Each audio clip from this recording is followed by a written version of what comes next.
আসসালামু আলাইকুম, আমি ডক্টর সিনথিয়া আফরিন, একজন ক্যান্সার বিশেষজ্ঞ। বর্তমানে কর্মরত আছি এনাম ক্যান্সার সেন্টারে। আজকে আমি কথা বলবো পুরুষদের একটি ক্যান্সার নিয়ে, যেটি হওয়ার পূর্বে কোনো প্রকার লক্ষণ অনেক সময় দেখা দেয় না।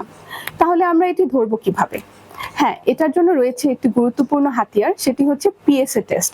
হ্যাঁ, আমি কথা বলছি পুরুষদের প্রোস্টেট ক্যান্সার নিয়ে। প্রোস্টেট একটি গ্রন্থি যেটি সাধারণত হয়ে থাকে বয়স্ক ছেলেদের। তাহলে আমাদের কি করতে হবে? পিএসএ হচ্ছে একটি রক্তের পরীক্ষা, যেটি আমরা করতে পারি 45 থেকে 50 বছর ঊর্ধ্ব পুরুষদের ক্ষেত্রে। এবং যে সমস্ত পুরুষদের পরিবারে প্রোস্টেট ক্যান্সারের হিস্ট্রি রয়েছে, তারা 40 বছর বয়স থেকে প্রতি বছর পিএসএ এই রক্ত টেস্টটি করতে পারেন। এই সামান্য রক্ত টেস্টটি দিয়ে আমরা অনেক আগেই কিন্তু প্রোস্টেট ক্যান্সারের আলামত পেতে পারি, এবং যত তাড়াতাড়ি আমরা একটি ক্যান্সারের আলামত পাবো, আর্লি স্টেজে আমরা নির্ণয় করতে পারবো, ততটাই সম্ভাবনা বেড়ে যাবে সেই ক্যান্সারটাকে 100% কিওর করার ক্ষেত্রে।